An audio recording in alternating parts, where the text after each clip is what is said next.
नमस्कार विद्यार्थी मित्रांनो, मराठी नोकरी यूट्यूब चॅनलवर आपल्या सर्वांचं स्वागत आहे। आज आपण या व्हिडिओमध्ये पहा सर्व स्पर्धा परीक्षेसाठी महत्त्वाचा एक घटक असणारा तो म्हणजे आहे पहा मराठी व्याकरण। तर आज आपण या व्हिडिओमध्ये मराठी व्याकरणात मागील वर्षी जे काही प्रश्न विचारण्यात आले आहेत स्पर्धा परीक्षेसाठी त्यावरती रिव्हिजन म्हणून हा व्हिडिओ घेणार आहोत। मित्रांनो, हे जे पूर्ण प्रश्न आहेत आपल्याला TCS आणि IBPS पॅटर्ननुसार विचारण्यात आलेले प्रश्न आहेत। यामध्ये आपण एकूण 20 प्रश्न घेतलेले आहेत, पूर्णपणे संदर्भ आणि त्याच्या स्पष्टीकरणासह हे प्रश्न घेतलेले आहेत। पूर्णपणे हा व्हिडिओ मराठी व्याकरणाचा स्पेशल प्रश्नसंच असणार आहे। त्यामुळे मित्रांनो, आपल्याला या व्हिडिओची जर PDF डाउनलोड करायची असेल तर मराठी नोकरी या नावाने आपलं टेलिग्राम आहे, सोबतच आपलं WhatsApp ग्रुप देखील आहे। दोघांच्याही लिंक्स मी तुम्हाला डिस्क्रिप्शनमध्ये दिलेल्या आहेत। आणि मित्रांनो, चॅनलवरती जर नवीन असाल तर लगेच आपल्या चॅनलला सबस्क्राइब करून ठेवा, म्हणजे आपल्याला डेली याच पद्धतीचे व्हिडिओज पाहायला मिळतील। चला तर व्हिडिओला सुरुवात करूया।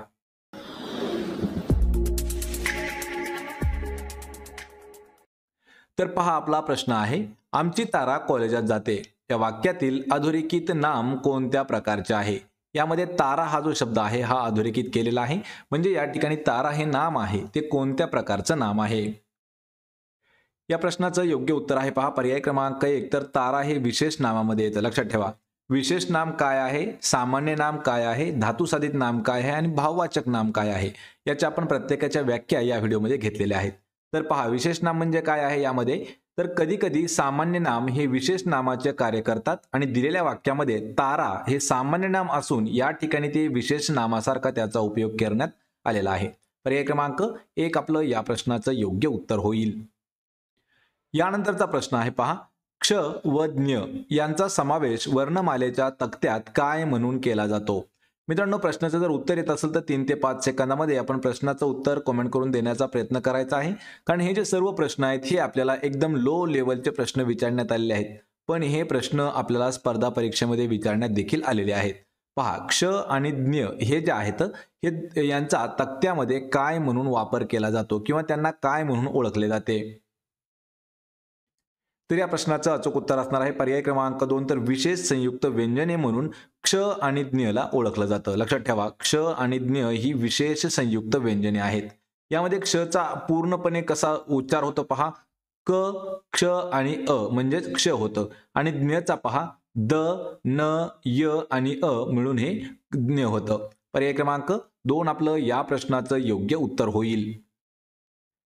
यानंतरचा प्रश्न आहे पहा, मूळ मराठी वर्णमालेत एकूण किती वर्णांची संख्या आहे। पहा, मूळ मराठी वर्णमालेत एकूण वर्ण किती आहेत।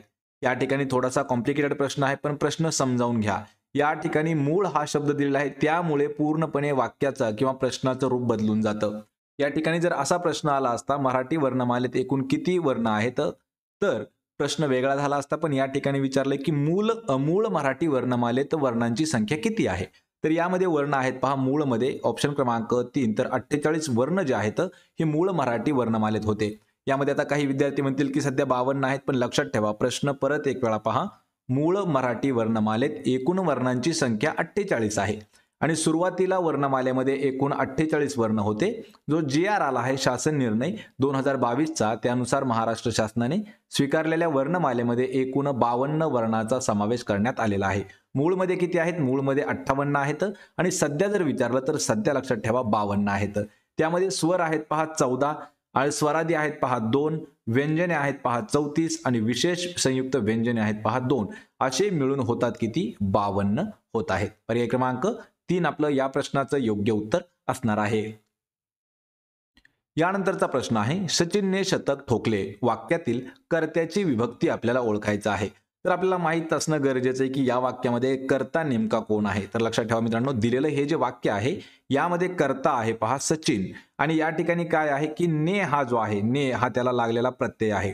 तर या प्रश्नाचं योग्य उत्तर काय असणार आहे, पर्याय क्रमांक 4, तर यापैकी नाही। लक्षात ठेवा, म्हणजे यामध्ये षष्ठी, द्वितीय आणि चतुर्थी हे तीनही ऑप्शन आपले बरोबर नाहीत। यामध्ये जी विभक्ती आहे, लक्षात ठेवा या वाक्यामध्ये सचिन हा कर्ता दिलेला आहे आणि ने हा तृतीयेचा प्रत्यय त्याला लागलेला आहे। ने पहा, ने हा तृतीयेचा प्रत्यय आहे, म्हणून हे तृतीय विभक्तीचं आपलं योग्य उत्तर असणार आहे आणि आपल्याला ऑप्शन मध्ये ते दिलेलं नाही, म्हणजेच ऑप्शन क्रमांक 4 आपलं या प्रश्नाचं उत्तर होईल। यानंतरचा प्रश्न आहे, आपण स्वतः 2 शब्द बोला। अधोरेखित सर्वनामाचा कोणत्या प्रकारचा आहे किंवा अधोरेखित केलेलं जे सर्वनाम आहे त्याचा प्रकार काय आहे? पहा, या ठिकाणी आपण हा शब्द अधोरेखित केलेला आहे. तर या प्रश्नाचं योग्य उत्तर आहे पहा ऑप्शन क्रमांक 2, तर पुरुषवाचक सर्वनाम. मित्रांनो, यामध्ये पहा दिलेल्या वाक्यातील आपण हे तुम्ही या अर्थानं वापरलेलं आहे, म्हणून हे पुरुषवाचक सर्वनाम म्हणजेच कोणतर द्वितीय पुरुषवाचक सर्वनाम आहे. आपण हे सर्वनाम तिन्ही पुरुषात व दोन्ही वचनात देखील वापरले जात असतं. या ठिकाणी आपण हा जो शब्द आहे किंवा हे जे सर्वनाम आहे हे पुरुषवाचक सर्वनाम म्हणून आलेला आहे. पर्याय क्रमांक 2 आपलं या प्रश्नाचं उत्तर होईल. यानंतरचा प्रश्न आहे, राजा घोड्यावर बसून निघाला. वाक्यातील अधोरेखित शब्दातील सामान्य रूप आपल्याला ओळखायचं आहे. पहा, घोड्यावर हा जो शब्द आहे हा अधोरेखित केलेला आहे. या शब्दातील सामान्य रूप कोणतं आहे? या प्रश्नाचं अचूक उत्तर आहे पर्याय क्रमांक 3, तर घोड्या हे जे आहे हे सामान्य रूप आहे. मित्रांनो, यामध्ये काही महत्त्वाचे पॉइंट्स देखील आहेत. पहा, विभक्ती प्रत्यय लागण्यापूर्वी जसे शब्दांचे सामान्य रूप होते तसेच शब्दयोगी अव्यय लागण्यापूर्वी ही सामान्य रूप होते. मूळ शब्द कोणता आहे? पहा, घोडा. शब्दयोगी प्रत्यय आहे वर आणि सामान्य रूप काय आहे? तर घोड्या. या ठिकाणी आपल्याला काय विचारले? सामान्य रूप.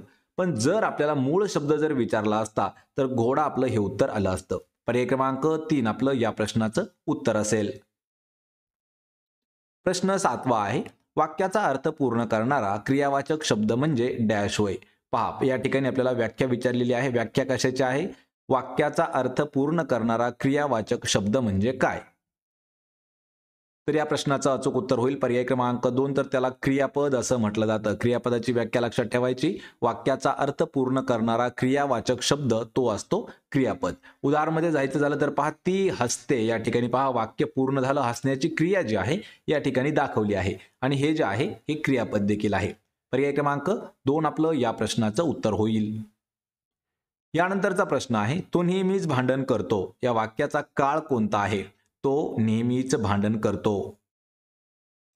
तर या प्रश्नाचं योग्य उत्तर असणार आहे पहा मित्रांनो, रीती वर्तमान काळ. रीती वर्तमान काळ ऑप्शन क्रमांक 4 आपलं उत्तर होईल. यामध्ये पहा, वेगळ्या वाक्यामधील नेहमी किंवा वरील वाक्य जे दिलेलं आहे त्यामध्ये वाक्यातील नेहमी हा शब्द रीती वर्तमान काळामध्ये दर्शवतो. वाक्यात नेहमी, सतत असे जर शब्द आले तर तो काळ रीती असतो. लक्षात ठेवा, यामध्ये काय आहे? नेहमी हा शब्द आलेला आहे किंवा त्याऐवजी जर सतत हा देखील शब्द आला असता तरी देखील तो रीती काळ झाला असता. पर्याय क्रमांक 4 आपलं या प्रश्नाचं उत्तर होईल. यानंतरचा प्रश्न आहे, पैठणी या शब्दाचा विशेषणाचा प्रकार आपल्याला ओळखायचा आहे. पहा, पैठणी शब्दाचा विशेषणाचा प्रकार कोणता आहे? तर या प्रश्नाचं योग्य उत्तर काय असणार आहे मित्रांनो? या प्रश्नाचं उत्तर आहे नामसाधित. लक्षात ठेवा, नामसाधित विशेषण हे आपलं योग्य उत्तर असणार आहे. यामध्ये पहा, नामसाधित विशेषण म्हणजे काय आहे? तर एखाद्या नामाबद्दल अधिक माहिती सांगायची तेव्हा किंवा जेव्हा दुसऱ्या नामाचा वापर केला जातो तेव्हा त्याला नामसाधित विशेषण असं म्हटलं जातं. यामध्ये जर आपल्याला उदाहरणं काही पाहायचे असतील तर उदाहरणामध्ये पहा, पैठणी साडी, सोलापुरी चादर, बनारसी शालू किंवा हे बनारस ही जी नामं आहेत, पैठण झालं, सोलापूर झालं, बनारस झालं, तर ही मूळची नामं आहेत आणि यामध्ये पैठणी दिलं आहे म्हणजे ते नामसाधित विशेषण असणार आहे. पर्याय क्रमांक 4 आपलं या प्रश्नाचं उत्तर होईल. यानंतरचा प्रश्न आहे, ज्या शब्दांवर लिंग, वचन, विभक्ती यांचा परिणाम होऊन त्यांच्यात बदल होतो अशा शब्दांना काय म्हटले जाते? हा देखील प्रश्न खूप महत्त्वाचा आहे. या ठिकाणी आपल्याला परत एक वेळा मराठीतील एक व्याख्याच विचारली आहे. व्याख्या पहा, ज्या शब्दांवर लिंग, वचन, विभक्ती यांचा परिणाम होऊन त्यांच्यामध्ये बदल होत असतो अशा शब्दांना काय म्हटलं जातं? तर या शब्दांना म्हटलं जातं पर्याय क्रमांक 2, तर विकारी शब्द. मित्रांनो, विकारी शब्दावरती आपल्याला नेहमी प्रश्न विचारण्यात आलेले आहेत. पहा, मग पॅटर्न कोणताही असो, विकारी शब्द म्हणजे काय? तर पहा, नाम, सर्वनाम, विशेषण, क्रियापद यांच्यामध्ये लिंग, विभक्ती, वचन यानुसार परिणाम होतो म्हणून ही विकारी शब्द असतात. पर्याय क्रमांक 2 आपलं या प्रश्नाचं योग्य उत्तर होईल. यानंतरचा प्रश्न आहे, पैशापेक्षा माणूस मोठा. या वाक्यातील पेक्षा कोणत्या केवळ शब्दयोगी अव्ययाचा प्रकार आहे? पहा, वाक्य परत पहा काय आहे? पैशापेक्षा माणूस मोठा. हे जे वाक्य दिलेलं आहे त्यामधील पेक्षा, लक्षात ठेवा, पेक्षा हा जो शब्द आहे किंवा हे जे शब्दयोगी अव्यय आहे याचा प्रकार कोणता आहे?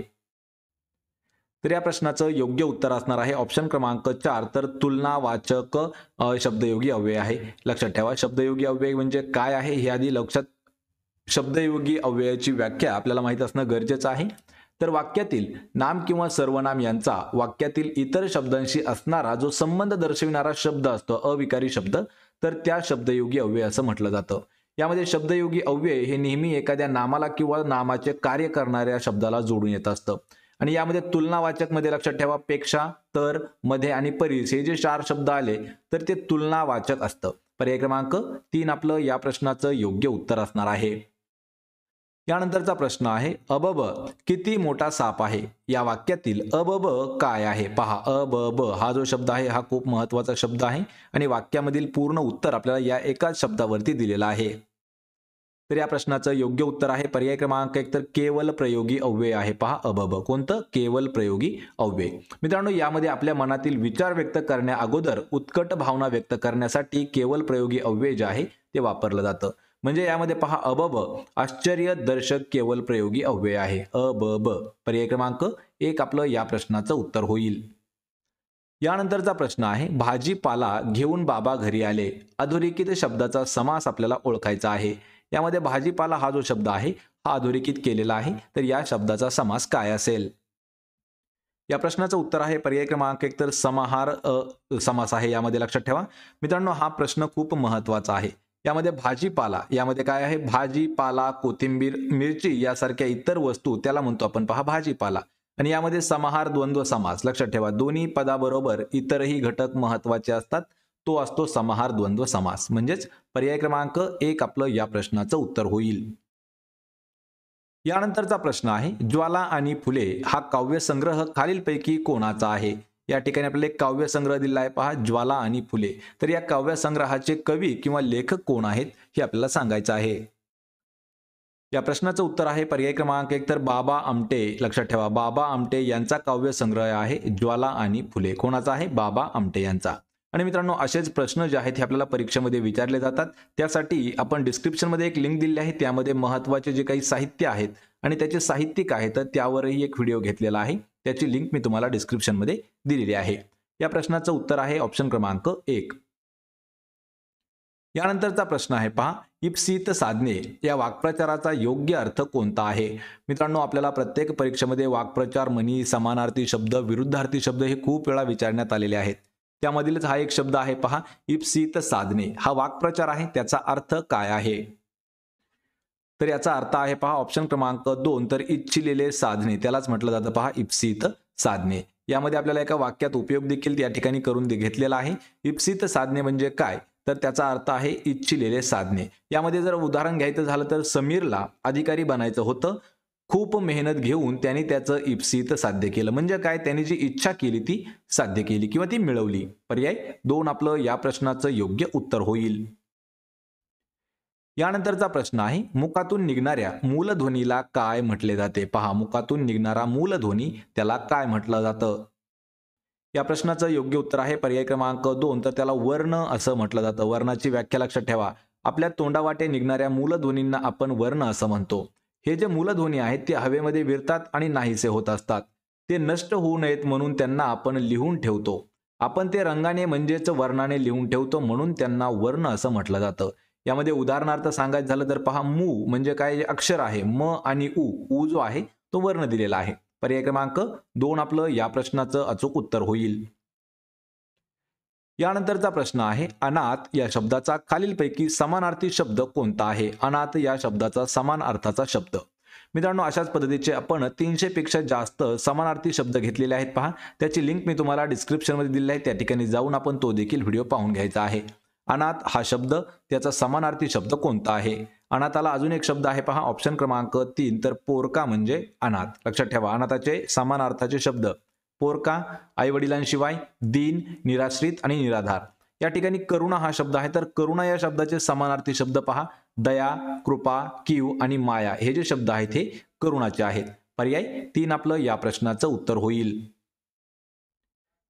यानंतरचा प्रश्न आहे, खालीलपैकी कोणता शब्द शीघ्र या शब्दाचा विरुद्धार्थी शब्द दर्शवतो? म्हणजे आपल्याला विचारलंय की शीघ्र हा जो शब्द आहे याला विरुद्ध अर्थाचा शब्द खालीलपैकी कोणता आहे? तर या प्रश्नाचं उत्तर होईल पर्याय क्रमांक 1 तर शीघ्रला विरुद्धार्थी शब्द आहे मंद. उष्णला काय आहे? उष्णला आहे पहा शीतल. गरमला काय आहे? गरमला आहे थंड किंवा गार. आणि उत्साहाला काय आहे? तर निरुत्साह. हे जे आहेत हे विरुद्धार्थी शब्द आहेत. आणि मित्रांनो, आपण डिस्क्रिप्शनमध्ये 300 समानार्थी शब्द आणि 300 विरुद्धार्थी शब्द या दोघांचेही व्हिडिओच्या लिंक तुम्हाला मी त्या ठिकाणी दिलेले आहे. ती देखील व्हिडिओ पाहून घ्या, म्हणजे आपल्याला त्याच प्रश्नांपैकी किंवा त्याच शब्दांपैकी परीक्षेला प्रश्न येणार आहे 100%. यानंतरचा प्रश्न आहे, उचलली जीभ लावली टाळ्याला या म्हणीचा योग्य अर्थ आपल्याला ओळखायचा आहे. पहा, उचलली जीभ लावली टाळ्याला TCS पॅटर्न मध्ये ही जी म्हण आहे ही खूप वेळा विचारण्यात आलेली आहे. उचलली जीभ लावली टाळ्याला याचा अर्थ काय आहे? मनाला वाटेल तसे बोलणे किंवा मन मानेल तसे बोलणे. पर्याय एक आपलं या प्रश्नाचं योग्य उत्तर आहे. तर पहा, उचलली जीभ लावली टाळ्याला याचा अर्थ कोणतेही दुष्परिणामाचा विचार न करता धाडकन बोलणे, म्हणजेच उचलली जीभ लावली टाळ्याला. यानंतरचा प्रश्न आहे, अण्णा व अक्का हे मराठीतील शब्द कोणत्या भाषेतून आलेले आहेत? पहा, दोन शब्द आहेत अक्का आणि अण्णा. हे मराठी भाषेमध्ये जे शब्द आलेले आहेत हे कोणत्या भाषेमधून मराठीत आलेले आहेत? तर या प्रश्नाचं योग्य उत्तर आहे पहा पर्याय क्रमांक 2, तर कानडी भाषेतील हे मूळ शब्द आहेत जे मराठी भाषेमध्ये रूढ झालेले आहेत. यामध्ये अजून काही आहेत पहा कानडी शब्द पहा, अण्णा, अक्का, भाकरी, कांबळे, आई, बांगडी, काका, ताई, अप्पा हे जे काही कानडी शब्द आहेत हे परप्रांतीय भारतीय शब्द आहेत आणि हे पूर्णचे पूर्ण शब्द हे कानडी शब्द आहेत. पर्याय 2 आपलं या प्रश्नाचं योग्य उत्तर होईल.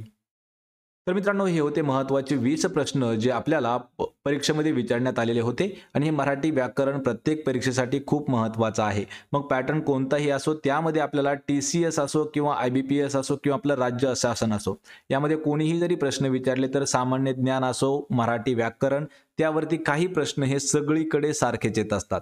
त्यामुळे आपल्याला हा व्हिडिओ जर आवडत असेल तर व्हिडिओला आपल्याला लाईक करा, मित्रांमध्ये व्हिडिओ शेअर करा आणि आपल्या मराठी नोकरी YouTube चॅनलला सबस्क्राईब करून ठेवा. मित्रांनो, प्रत्येक व्हिडिओची PDF मी अगदी आपल्याला फ्रीमध्ये प्रोव्हाइड करत आहे. त्याची लिंक मी तुम्हाला डिस्क्रिप्शनमध्ये देत आहे. आपलं टेलिग्राम आहे मराठी नोकरी या नावाने, त्याला देखील जाऊन जॉईन करा. त्या ठिकाणी आपल्याला प्रत्येक व्हिडिओची PDF अगदी फ्रीमध्ये उपलब्ध करून दिलेली आहे. आपण भेटूया पुढच्या एका अशाच नवीन व्हिडिओमध्ये. तोपर्यंत जय हिंद, जय महाराष्ट्र.